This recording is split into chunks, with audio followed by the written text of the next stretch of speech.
So guys ఇప్పటికి చాలా late అయింది. ఇప్పుడు గోవాలో పోతే మాకు రూమ్ దొరుకుతుందో లేదో తెలియదు. ఫస్ట్ గోవాకి పోదాం. ఆ చెమటలు ఎట్లా కారుతున్నాయి చూడు, పైకి వెళ్ళి కింద కారుతున్నాయి చెమటలు. ఒక్కసారి బీచ్ చూడు, సౌండ్ ఎట్లా వస్తుంది, ఒక రాకెట్ ఎగిరితే ఎట్లా వస్తుంది సౌండ్ అట్లా వస్తుంది. అవన్నీ అలలు ఎట్లా వస్తున్నాయి చూడు ఖాళీ. So guys day 3 blog continue. ఈరోజు మేము రూమ్ చెక్అవుట్కి కట్ అయ్యి అర్ధగంట ఎక్కువసేపు ఉన్నాం రూమ్లో. ఇప్పుడు మేము ముద్వేశ్వర్ నుంచి గోవా పోతున్నాం.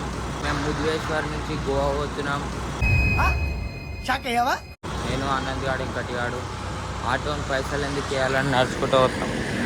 ఇంకొక 10 మినిట్స్ నడిస్తే స్టేషన్ వస్తే స్టేషన్ కాడ ట్రైన్ ఎక్కి చక్కగా గోవాలో దిగుతాం. మేమైతే ఎట్లా పోతామో వీడియో మొత్తం చూడరు, మీకే తెలుస్తుంది. హాఫ్ అన్ అవర్ నడుచుకుంటే పటాల కాడికి వచ్చినాం. పటాల కాడికి వస్తే ఏడ ట్రైన్ టికెట్లు ఏడిస్తారో తెలియదు. ఫస్ట్ ఏడవైనా బట్టలు అమ్ముతారు, పట్టాల పైన బట్టలు అమ్ముతారు. ఇక్కడ ఫస్ట్ బ్యాగ్ ఏడైనా పెడదాం రా. ఆ చెమటలు ఎట్లా కారుతున్నాయి చూడు, పైకి వెళ్ళి కింద కారుతున్నాయి చెమట. బాయ్ ఆంటీకి ఉన్నావు బాయ్, నువ్వు సంచి పట్టుకొని గోధుమ సంచి. చలో ట్రైన్ పట్టాల కాడికి వచ్చినాం. ఇక్కడ కూర్చున్నాం, లగేజ్ పెట్టేసి. మనోడు పోయి టికెట్ తీసుకొచ్చిండు 330 రూపీస్ ముద్వేశ్వర్ నుంచి గోవాకి. గుమ్ములో వండిండు, తాగిపోతావు. ఏమిరా ఉపయోగం దేశానికి నీ వల్ల? ఏదన్నా పని చేసుకోరా బేవకు. ఇప్పుడు ట్రైన్ వచ్చేదాకా వెయిట్ చేయాలి, ఎందుకంటే పైసలు సేవింగ్ చేసుకొని ఇక్కడ కూర్చున్నాం మేము. ఫైనల్గా సీట్ అయితే సాధించేసినాం జనరల్లో. ఎందుకంటే స్పాట్లో మనకు దొరకలేదు టికెట్లు, అందుకే జనరల్ తీసుకొని ట్రావెలింగ్ చేసి పక్కా పోతాం గోవాలో.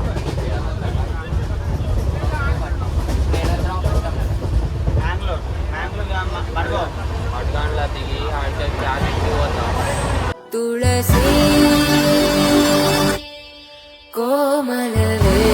చలో ధనాధన్ ట్రైన్ దిగినాం. మడ్గోలా ఇడికెళ్ళి బస్ ఎక్కి పోవాలి గోవా. ఇక మనోడు ఇక్కడ దిగి ధనాధన్ ముఖం కడుక్కున్నాం, మనోడు కడుక్కుని ఆడు కడుక్కుని చలో నాయ్ అంది పెట్టుకో. సో ఇప్పటికి చాలా లేట్ అయింది. ఇప్పుడు గోవాలో పోతే మాకు రూమ్ దొరుకుతుందో లేదో తెలియదు. ఫస్ట్ గోవాకి పోదాం. ఇప్పుడు ఏం చేయాలంటే టెన్షన్ పడక మామ, ప్లీజ్ కూల్గా ఆలోచిద్దాం రా. నా లౌడల్సది మడ్గావ్ స్టేషన్లో అయితే మడ్గావ్ స్టేషన్ దిగంగానే మాకు గిబులు ఉన్నాయి. ఇక్కడ బస్సులు అన్నీ 9 గంటలకే బంద్ అంట. ఆటోలు ఇంకొకటి బాగా బీచ్కి పోవంట. అయితే మేము క్యాబ్ మాట్లాడుకున్నాం. క్యాబ్ ఎంతకు మాట్లాడుకోరు అనుకుంటారా? ఇప్పుడు చూడు మాకు అట్లా ఇట్లా గుద్ద 1200 అన్నాడు. ఇంకా వేరేవాడు అయితే 1500 1600 అంటుండే. ఇప్పుడు 1200కి మేము పోతున్నాం బాగా బీచ్. Okay done. ఇదే మా కారు. అయ్యో ఇదే కారు. ఇక్కడ సైడ్ కూర్చుండు క్యాబ్ పెట్టుకొని. ఇక్కడ ఆనంద్ భాయ్ కూర్చొని IPL చూస్తుండు. ఈరోజు మాకు దెంగినట్టే అయినాయి పైసలు. 200 ఎక్స్ట్రా పెట్టే కాడ ఇంకా 200 ఎక్స్ట్రా పెట్టాం, 400 ఎక్స్ట్రా పెట్టాం.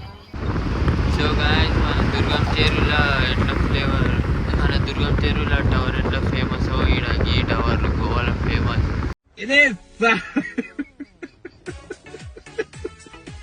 మొత్తం కలర్ ఉన్నాయి చూడరి, కానీ లైట్లు బంద్ ఉన్నాయి.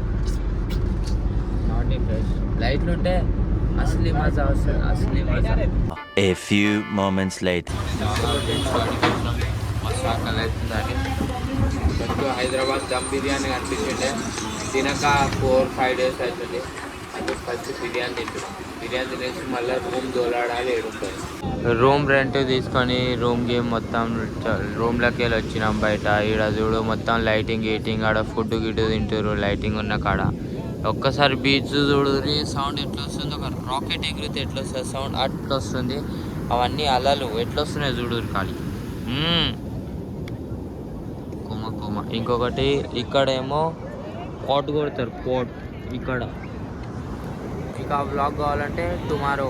వీడియో నచ్చితే లైక్, షేర్ అండ్ సబ్స్క్రైబ్. ఇంకొకటి నెక్స్ట్ వీడియో కోసం వెయిట్ చేయాలి.